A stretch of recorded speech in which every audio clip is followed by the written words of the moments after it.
1 minggu sebelum diumumkan itu paling berat itu. Supaya hierarki gereja ini ternyata ada uskup, ada Iya, romo, terus biasanya ternyata anak muda kan cuma hari Minggu, yang penting saya datang ke gereja, udah gitu. apalagi sisanya. gerejanya Iya. kan pindah-pindah untuk anak-anak muda di Surabaya terutama. Apalagi untuk anak-anak muda Katolik sedunia mungkin. Pesannya Romo ini apa sih buat kita? Saya promosikan di beberapa tempat ya.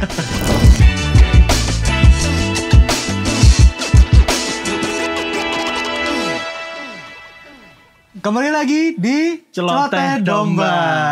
Pagi ini kita serasa kayak ada aura-aura positif yang sangat bagus ya kok ya. Auranya di sini bagus banget ya. Hari ini nggak usah lama-lama aja ya. Iya, karena ini udah orang penting. Waktunya nggak banyak, kita dapat kesempatan, kita harus gunakan sebaik mungkin. Orang paling penting di Keuskupan Surabaya ya. Oke, bener banget. Nggak usah lama-lama, langsung aja selamat pagi Monsinyur. Selamat pagi Bapak Uskup. Selamat pagi, Bapak Uskup. Selamat pagi. Nah, biasanya ini dipanggil apa sih, Monsinyur? Soalnya kan waktu dulu kita tahu itu Ya, Romo kita- Didik panggilannya. Iya, terus kan? kita dengar-dengar tuh katanya Bapak Uskup nggak suka dipanggil Monsinyur gitu, nggak suka dipanggil Bapak Uskup gitu. Bukan, latar belakangnya tuh begini. Saya itu ngomong hanya untuk para romo sebenarnya. Oke. Jadi pada waktu temu pastores para romo itu kan sering banyak yang keliru tetap karena biasanya ya modi kan gitu ya. Nah lalu ada yang terus lalu banyak yang merasa bersalah begitu lalu Monsinyur Bapak Uskup tambah ruwet lah. Saya bilang sudah nggak usah terlalu pusing dengan memanggilnya karena panggil aja Romo Uskup kan gitu kan. Ada Romo rekan, ada Romo paroki, Romo kepala paroki, ada Romo Uskup. Jadi kan masuk akal kan. Ya. Jadi meskipun tidak memanggil dengan Monsinyur atau Bapak Uskup, Romo pun enggak masalah. Oke. Nah, dulu kan dipanggilnya Modik ya.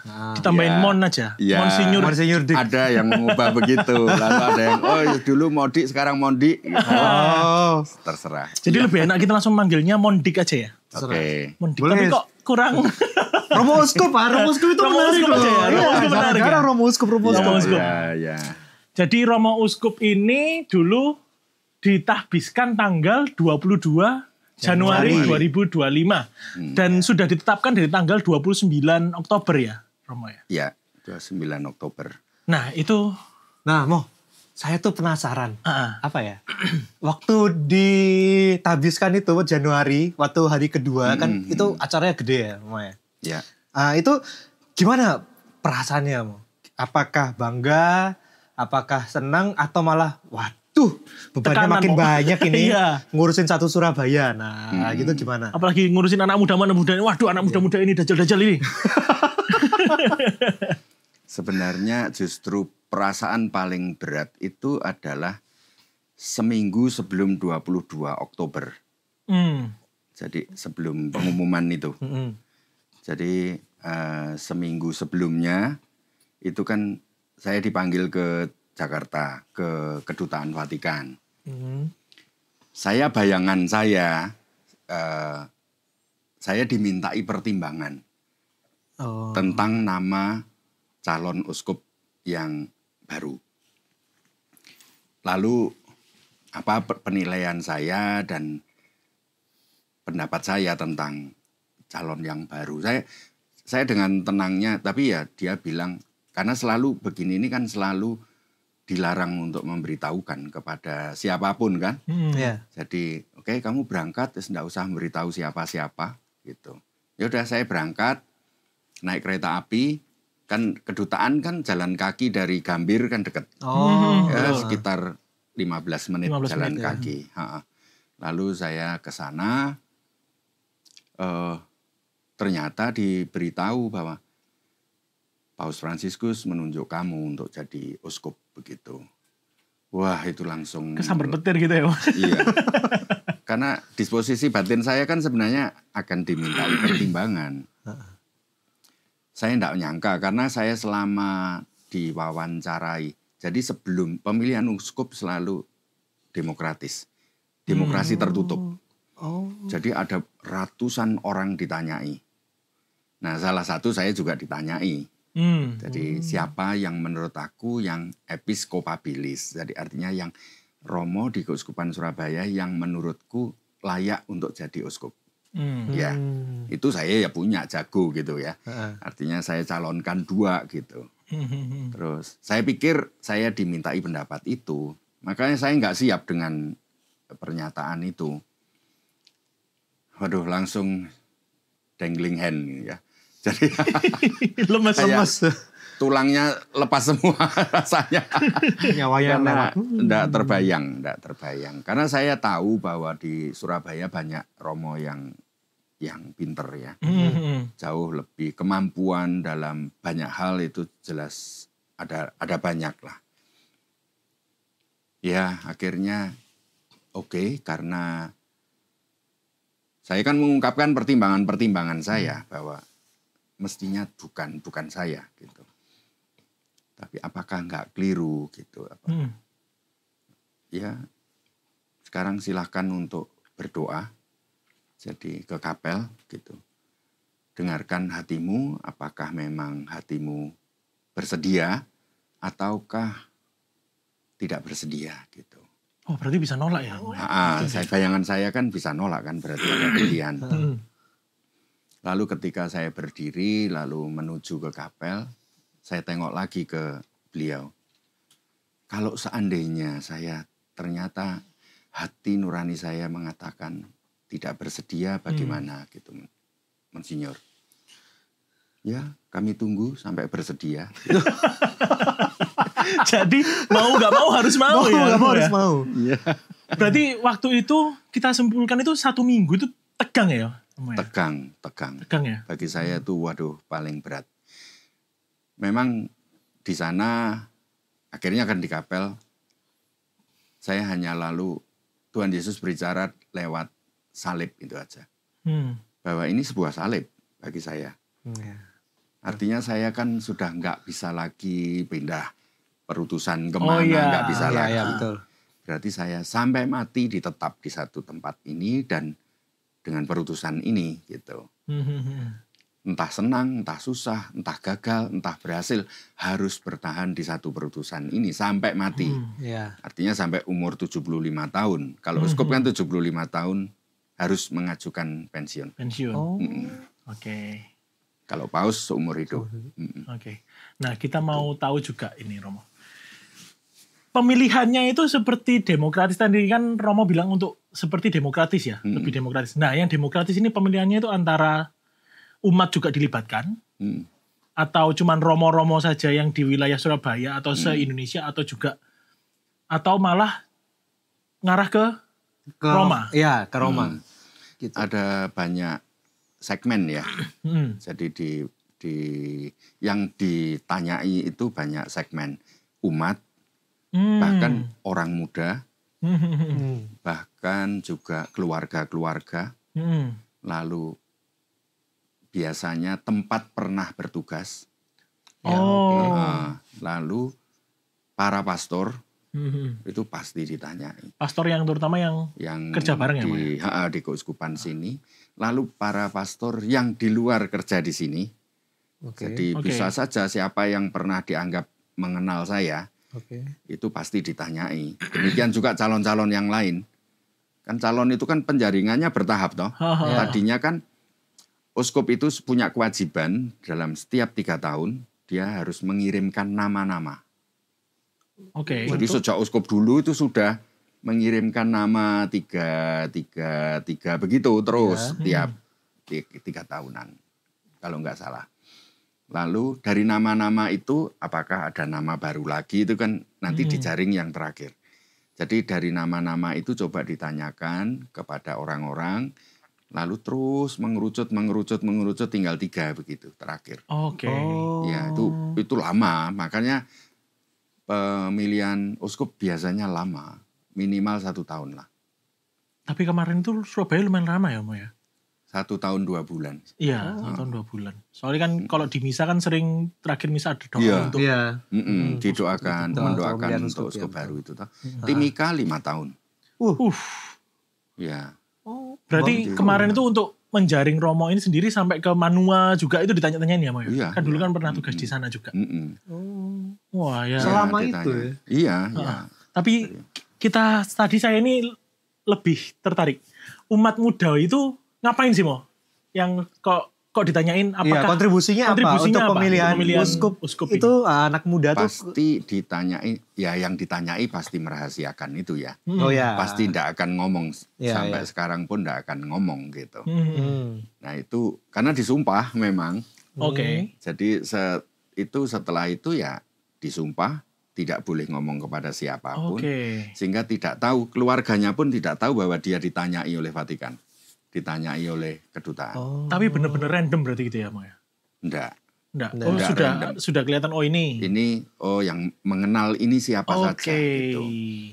Jadi maka orang muda juga ditanyai bagaimana nantinya calon ini dalam pastoral orang muda Oke. kayak gitu. Lansia pun juga ditanyai pasti. Oh. Iya. Itu bisa ratusan pertanyaan. Menarik ya. Berarti Iya. lebih ketegang ya waktu itu ya. Kita pikir itu santai. Oh iya. Terima kasih. Di balik kita doa pada Tuhan untuk mohon uskup baru itu, yang kerja keras Vatikan sama Vatikan. Jakarta. Iya. Oh. Ya, Romo, terus kalau misalkan setelah jadi uskup nih Romo, terus ngelihat anak muda di Surabaya ini gimana Mo? Apakah sudah oke atau perlu apa yang lagi perlu di ini ya? Kayak Di apa? push. Mau di. Mm-mm. Heeh. Pertama kesan pertama ya. Jadi memang untuk anak muda di satu sisi media itu mengatakan bahwa anak muda generasi sekarang itu generasi Z, generasi strawberry, generasi seakan-akan kan gitu ya. Ya. Tapi saya juga mengalami bahwa sebelum jadi uskup kan di pusat pastoral ya. Jadi di pusat pastoral mengadakan kaderisasi anak muda itu anak-anak SMA, anak mahasiswa itu kan sudah selama pasca pandemi itu sudah 6 batch kira-kira. Sudah gelombang ke-6. Tidak benar rasanya kalau tuduhan media ini generasi Z itu kayak begini lembek dan sebagainya, enggak sepenuhnya benar gitu. Lalu di lain sisi bahwa tantangan anak muda sekarang jauh lebih berat daripada anak muda dulu zaman saya. Ya, sekarang ini begitu banyak tawaran. Jadi kita ini kalau dulu seperti halnya kita ke pasar ya. Dulu kan hanya ada satu pasar gitu kan. Ya. Kita datang ke sana belanja apa pulang gitu. Ya. Tetapi sekarang itu di mall itu ada banyak macam tawaran dan ada banyak mall. Ya. Sehingga kita bisa milih mall di mana. Itu baru dalam hal dunia pasar.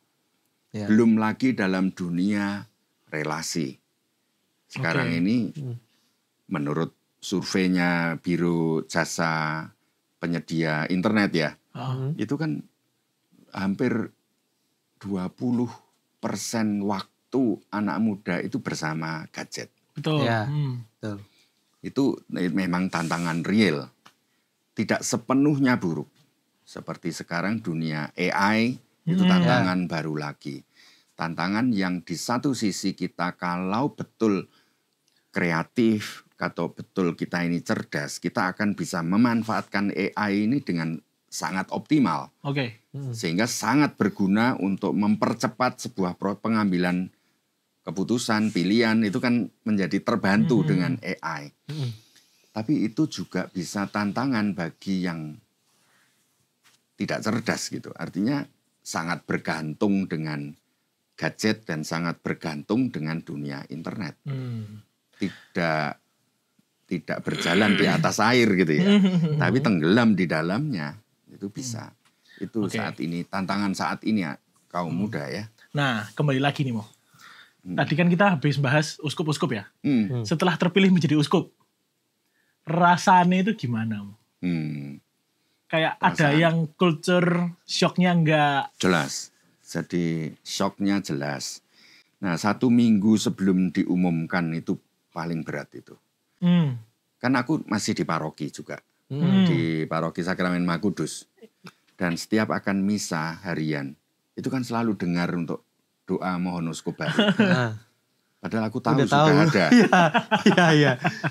Lalu ingat Santo Paulus itu kalau bilang, kalau kamu berdoa, maka hendaklah kamu percaya bahwa seakan-akan doamu sudah dikabulkan, kan gitu ya. Iya. Sehingga saya membayangkan, ya doanya umat ini sudah dikabulkan. Gitu. Jadi pertama saya di satu sisi saya merasa bersyukur dan begitu kagum dengan keajaiban ini ya.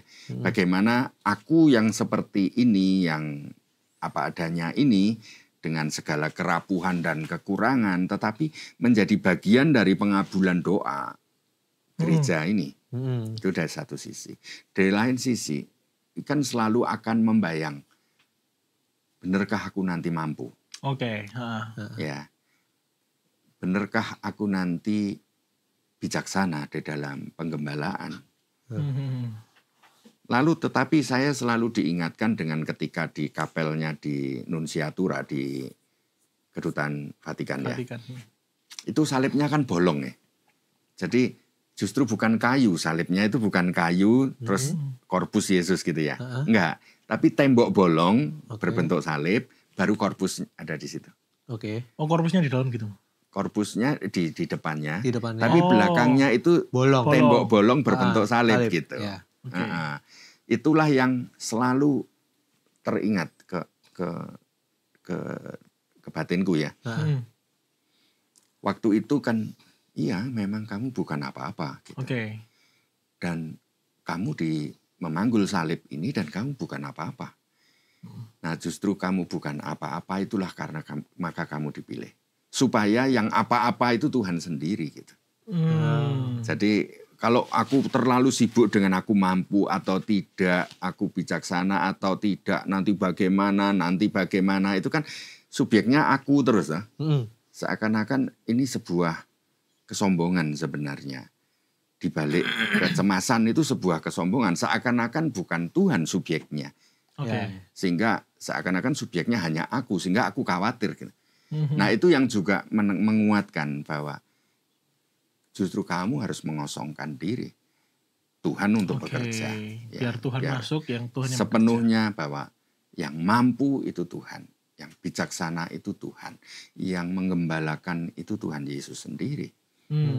Kamu adalah dipilih Dia karena kamu bukan apa-apa. Itu yang menguatkan ya. Tapi bahwa menunggu 1 minggu sampai tanggal 29 itu ya nggak enak. Tegang-tegang gimana gitu ya. Iya, nggak enak. Mau makan gitu ya susah ya Mo ya. Karena nggak ada yang tahu kan. Iya. Nggak ada yang tahu tapi aku tahu gitu. Iya. Dan ini nanti bagaimana. Dan aku baru boleh menghubungi Romo Administrator, Romo Eko. Itu 1 hari sebelum diumumkan. Jadi tanggal 28 gitu ya? Tanggal 28 pagi, pokok kalau Romo administrator belum dapat surat dari kedutaan, kamu nggak boleh ngomong. Jadi ketat banget ya? Ketat. Jadi ya dari Romo Eko begitu sudah dapat surat, lalu memberitahu saya, aku sudah dapat surat. Gitu. Ya, akhirnya aku baru datang untuk koordinasi bahwa besok sore diumumkan. Makanya itu undangan untuk pengumuman itu ya 1 hari aja, hanya pakai WA group. Iya, langsung cepet. Tapi bisa menghadirkan 2.500 orang itu dalam waktu singkat kok. Iya.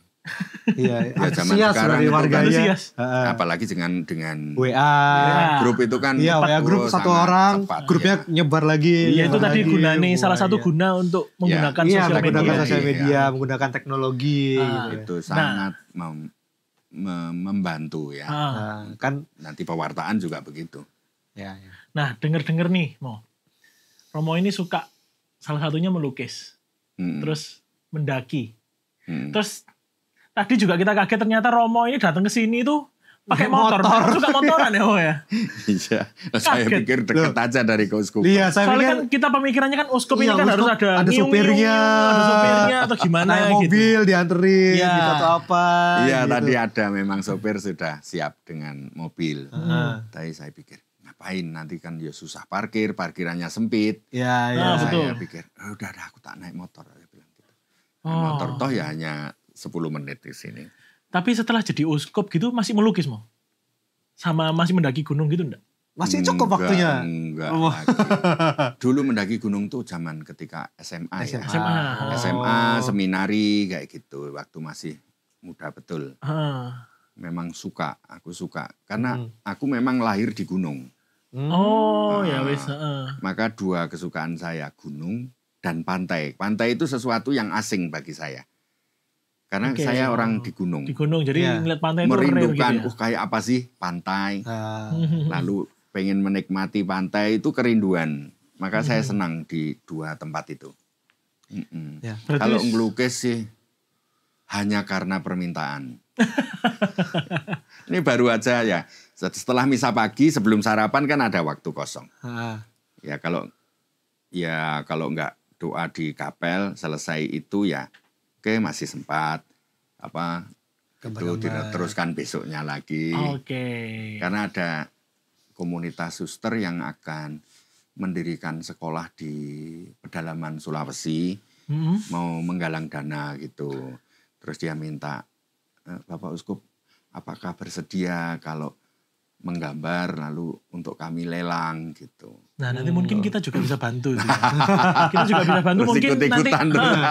Monsinyur nanti bisa kasih kita linknya. Mungkin nanti kita bisa cantumkan di bawah ya teman-teman ya. Gitu. Jadi mungkin Terima pesanan. itu Wani berapa? mahal ini ya. Iya, Mahal. Kalau dulu masih Romo gitu masih bisa ada Sekarang udah nego-negonya. uskup, Sekarang sudah uskup. udah Wah, naik kelas. Udah naik kelas. Tuh, sebentar, Romo, saya juga mau tanya.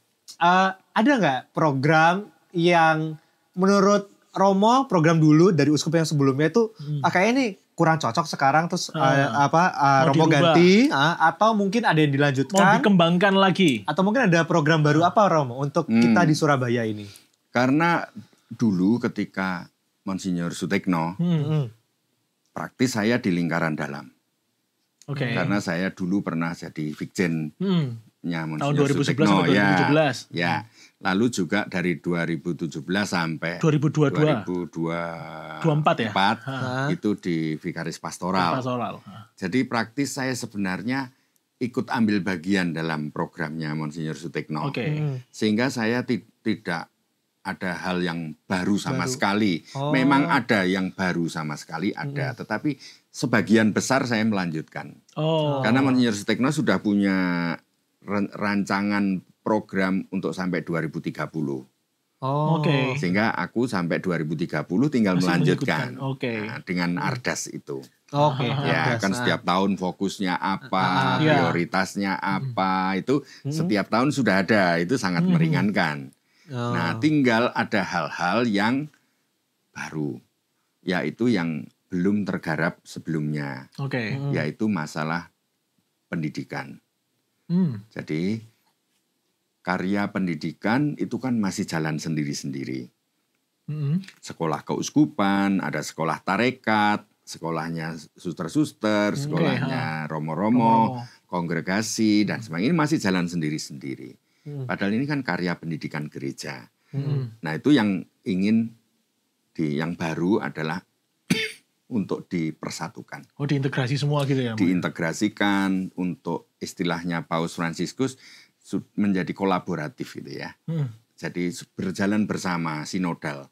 Nah itu yang ingin kita wujudkan. Makanya setelah jadi uskup, dari satu hari setelah tabisan, saya kan melantik 3 Vikjen. Ini hampir nggak ada di tempat lain, nggak ada. Tapi justru karena saya bukan apa-apa tadi, kan saya butuh orang-orang hebat yang membantu saya gitu.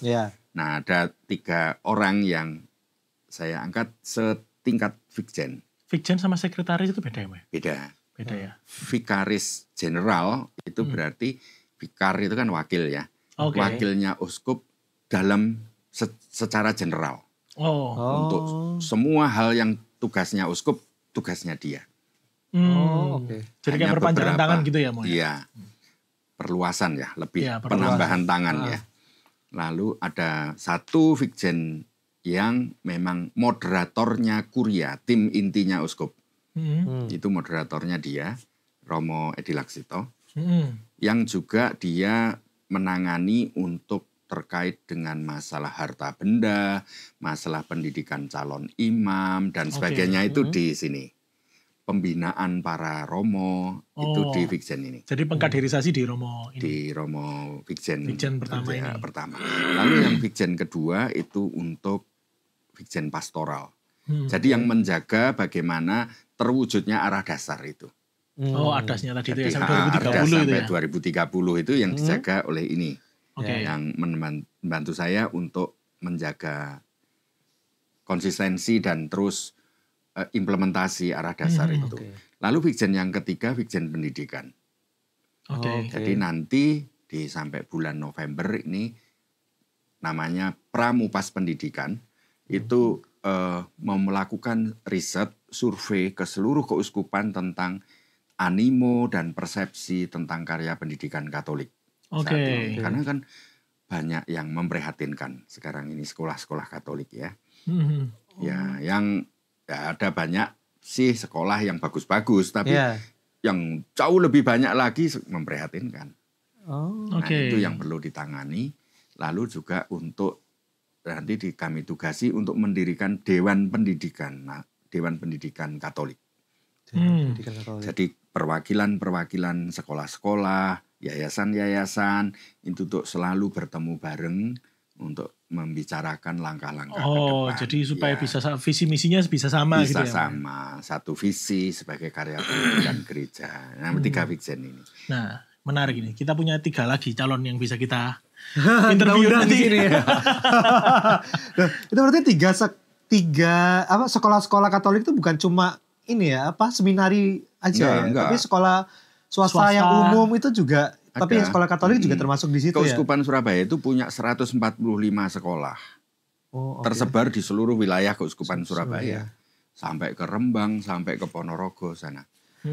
Jadi mulai playgroup, TK, sampai perguruan tinggi.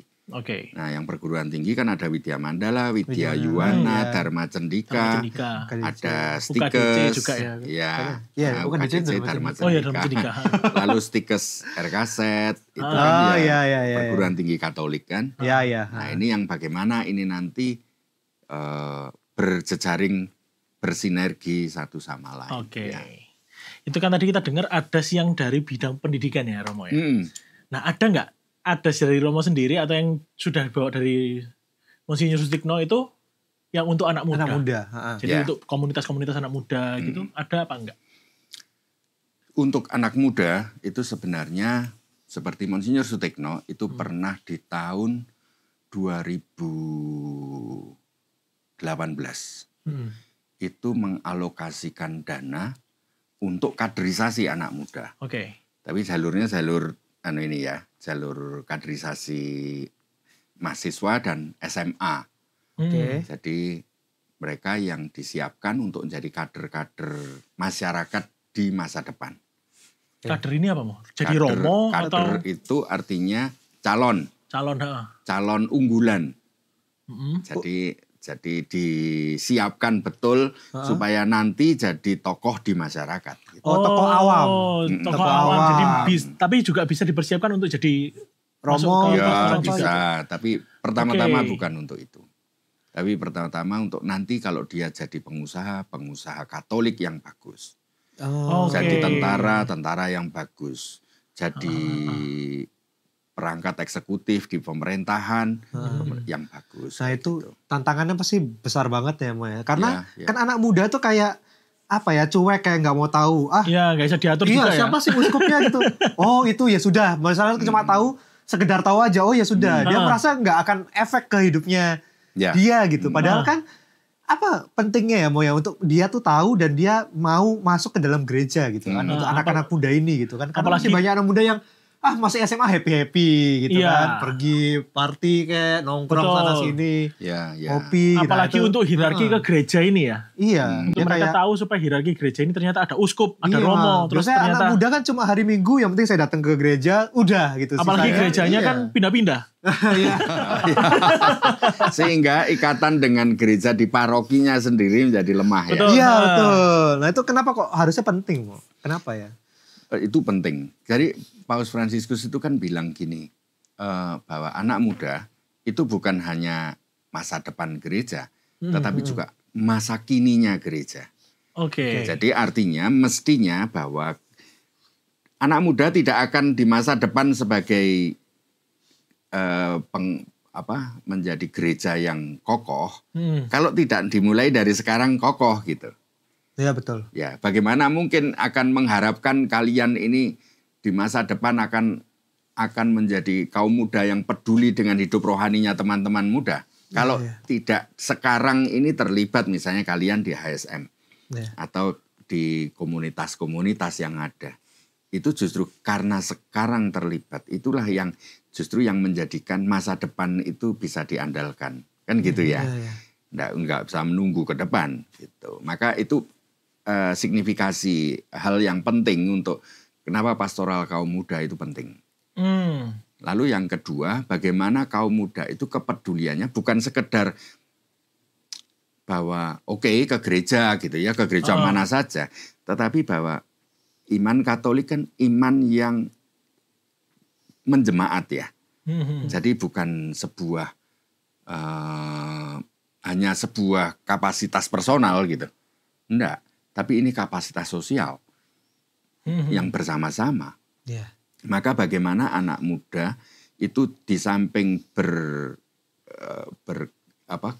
berprestasi di dalam hidup personalnya, entah dalam hal fisik, ekonomi, dalam hal batin, psikologis, kepribadian, juga hal bukan hanya itu, tapi juga hal rohani gitu. Tapi itu bukan hanya personal. Gitu.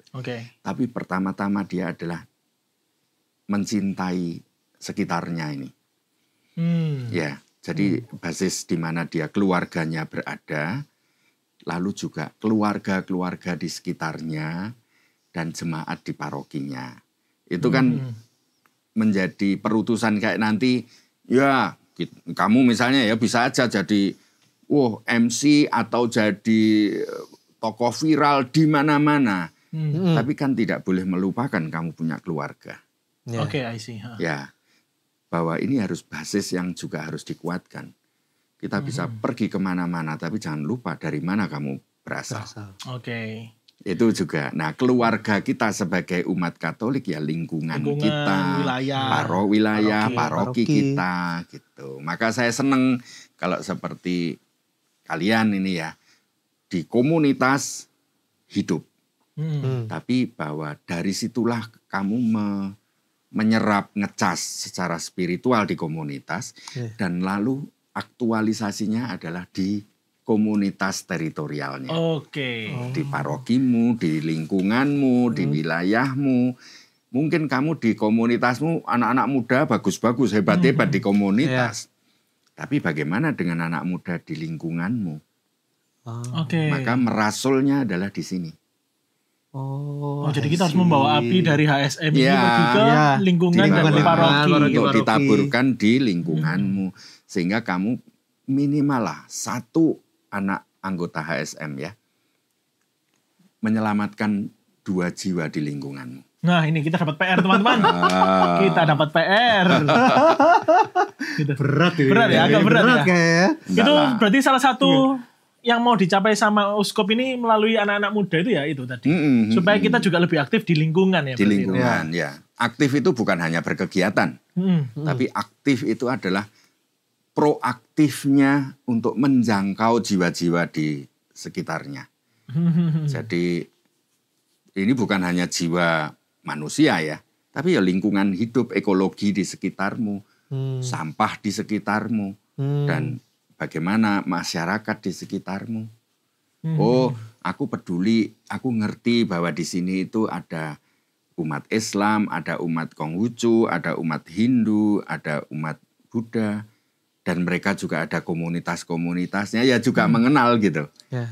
Jadi punya wawasan kemasyarakatannya yang juga luas, lalu disitulah kita bisa hadir. Oke, ternyata berat juga PR-nya ya. Tergantung melihatnya dari mana. Oh iya. Kan melihatnya kita cuma dikasih PR 2 orang. 2 orang. Habis 2 lagi. Ya. 2, nanti kita harus mengajar mereka untuk ngambil 2 lagi. Satu sistem sel gitu ya, kayak sistem sel. Ya, Jadi ya. selnya nggak usah gede-gede lah. Iya. Bahwa aku telah diperkaya secara rohani di HSM, maka aku pulang dan bagaimana menjadi berkat bagi 1 atau 2 anak muda di sekitarku. Ya benar. Nah, Mo, saya ini ada pertanyaan yang kepo sebenarnya. Apakah karismatik di Surabaya itu kan lebih banyak memang cara kita di HSM kan untuk melayani Tuhan itu secara pujian dan penyembahan. Ya. Nah, pujian penyembahan ini kan otomatis kita lebih, kalau kasarannya lebih mengarah ke Kristen. Ya.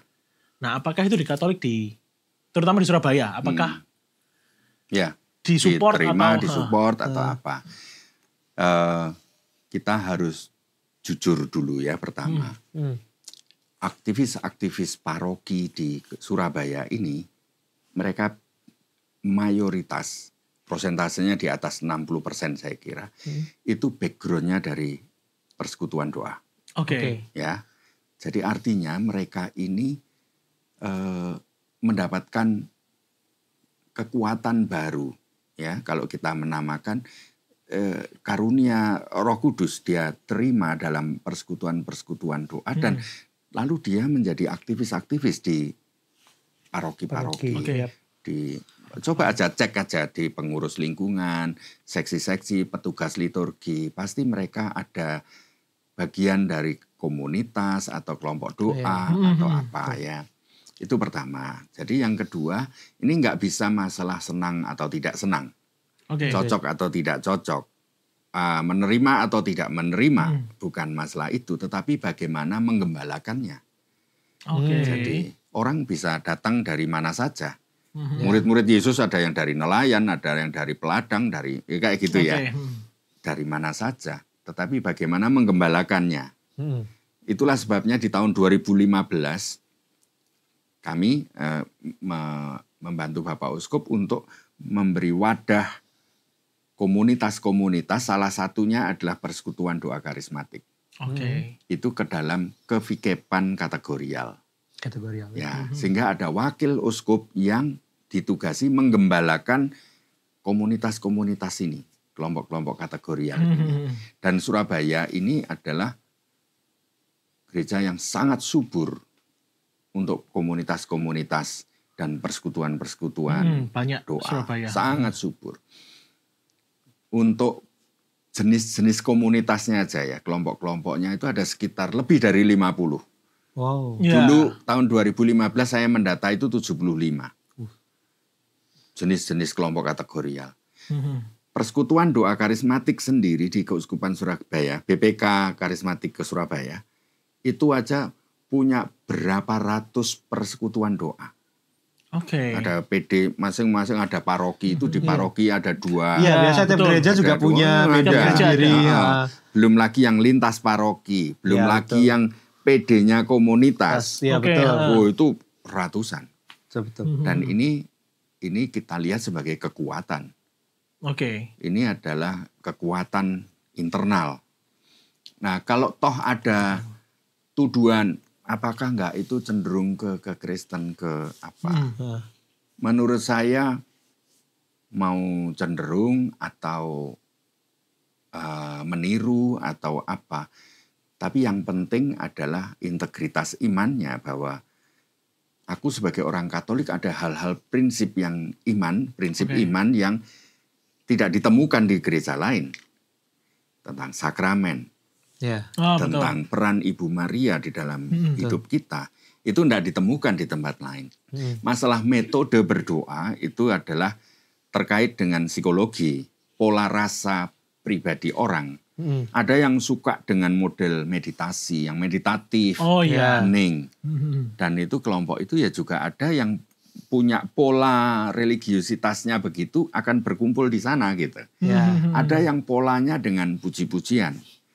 Masalah puji-pujian itu kan masalah metode menaiki tangga menuju ke ruang spiritual doa ya.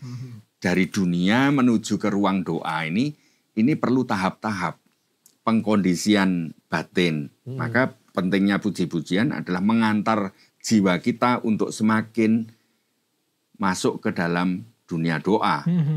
Itu masalah metode. Jadi silakan dengan metode. Karena ada metodenya yang model TC, yang doa repetitif, menyanyikan satu bait yang diulang-ulang. Itu juga mengantar berangkat dari dunia menuju ke ruang doa. Ya, itu juga metode itu. Ada yang metodenya adalah dengan mungkin gerak, mungkin dengan ada yang mendaki mau. Ada yang mendaki, ya. Ada yang metodenya itu dengan Lexio Divina. Divina membaca, lalu merenung, mengunyah firman, masuk. Ya, ada macam-macam metode. Jadi kita nggak bisa mengadili dengan secara sederhana. Itu harus dipahami juga pola religiositas orang ya. Banyak ya ternyata macamnya ya. Terakhir Mo, sebenarnya masih banyak pertanyaan, cuman waktunya sudah cukup panjang ya. Mungkin nanti kita lanjutkan di lain waktu, tapi pertanyaan terakhir ini, sama mungkin Romo bisa ngasih pesan-pesan juga. Untuk anak-anak muda di Surabaya terutama, apalagi untuk anak-anak muda Katolik sedunia mungkin. Pesannya Romo ini apa sih buat kita?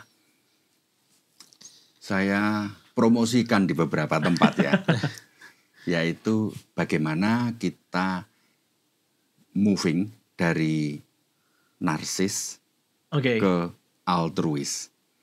Jadi dari egosentris menuju ke kepedulian. Ya, bergeser itu. Jadi banyak hal yang untuk kita semakin kudus sebagai pribadi Kekudusan itu akan kosong kalau tidak bermuara pada kepedulian. Jadi misalnya saya mengapresiasi beberapa kegiatan anak muda, misalnya anak muda di suatu paroki yang saya pernah lihat, kegiatannya apa? Ya ada camping, camping, rekoleksi, itu kan agak narsis itu. Untuk kepentingan diri sendiri, untuk anak muda sendiri. Ini untuk self empowering kayak untuk diri.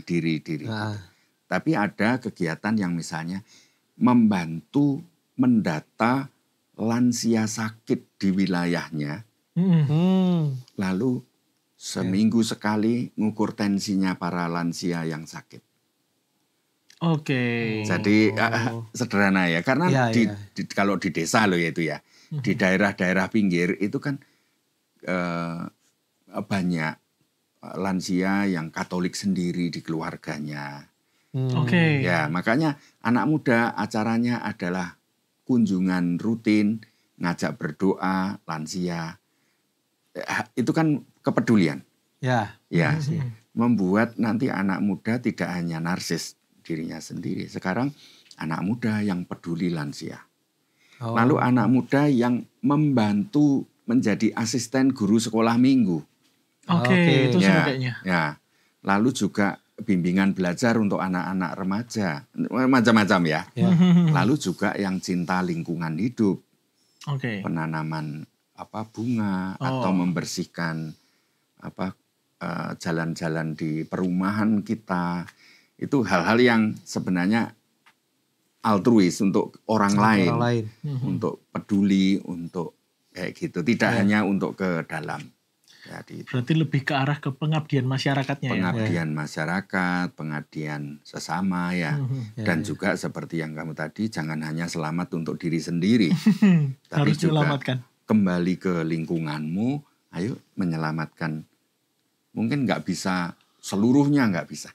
Tapi aku diutus untuk paling tidak 1 atau 2 bisa kembali ke gereja. Oke. Nah itu hal-hal yang sederhana toh. Ya, saya bayangkan itu arah bagaimana anak-anak muda di Surabaya. Ayo kita bukan hanya narsis tetapi altruis gitu ya. Oke. Jadi bergeser ke sana. Ya. Bukan hanya narsis, tidak hanya narsis tapi altruis. Ya. Jadi ada 2 pesannya kok hari ini. Yang pertama, harus membawa obor dari komunitas-komunitas kita atau dari tempat kita berpelayanan ke lingkungan kita sendiri. Ke gereja kita sendiri. Ikut hadir di doa lingkungan. Nah ini, ayo. Nggak ada yang mimpin doa. Saya siap. Kemarin bulan Mei, doa Rosario, oma-oma semua yang datang.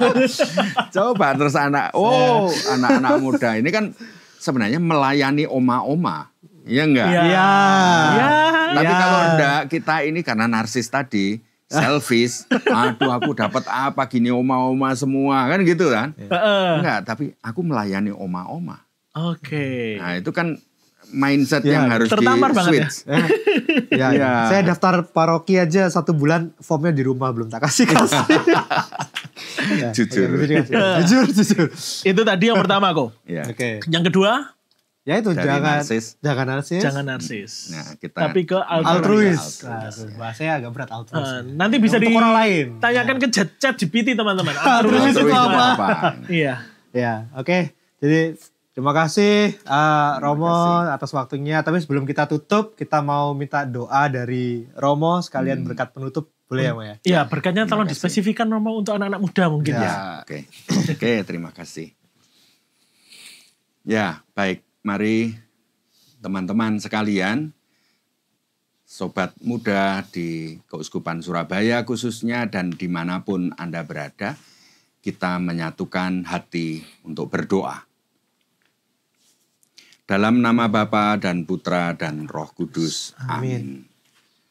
Allah yang Maha Kasih, kami sungguh bersyukur karena kami melalui keluarga kami memperoleh iman akan Yesus Putramu. Kami bersyukur sampai hari ini kami bisa sekolah, kami masih sehat, kami bisa melayani, kami bisa berkomunitas. Ini semua karena kasih-Mu. Jauhkanlah kami dari kesombongan. Anugerahkanlah kerendahan hati untuk melihat campur tangan-Mu di dalam hidup kami. Maka Tuhan, utuslah kami, anak-anak muda di Keuskupan Surabaya, untuk menjadi rasul-rasul-Mu, untuk menjadi jari yang menjulur dari hati-Mu dan menyentuh hati setiap teman-teman muda dimanapun kami Kau utus. Di tempat kami belajar, di tempat kami bergaul, di tempat kami bermain-main, di tempat kami dimanapun kami berada. Tuhan, pakailah kami yang anak-anak-Mu yang sederhana dan rapuh ini, tetapi Engkaulah yang kuat, Engkaulah yang memakai kami, sehingga kami Kau sempurnakan dan kami Kau kuatkan dengan kuasa-Mu sendiri.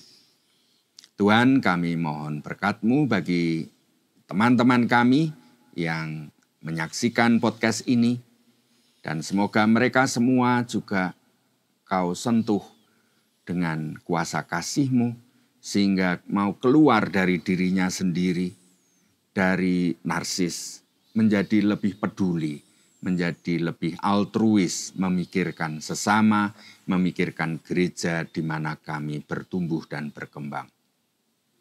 Tuhan, semuanya ini kami persembahkan demi kemuliaan nama-Mu, Engkau yang hidup dan bertahta sepanjang segala masa.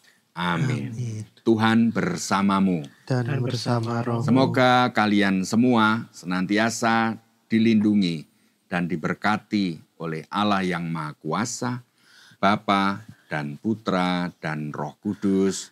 Amin. Terima kasih banyak Romo. Monsinyur Romo Uskup ya. Terima kasih banyak Romo Uskup. Untuk teman-teman Jangan lupa di subscribe sama di like. Terus kalau misalkan kalian mau tanya-tanya apa lagi di bawah bisa di komen. Ya, komen di kolom komentar. Ya. Kalau kalian mau pesan lukisan ke Uskup juga bisa di komen. Nanti kita sampaikan ke Uskup ya. Oke, sampai ketemu di podcast berikutnya. Dadah. Ciao.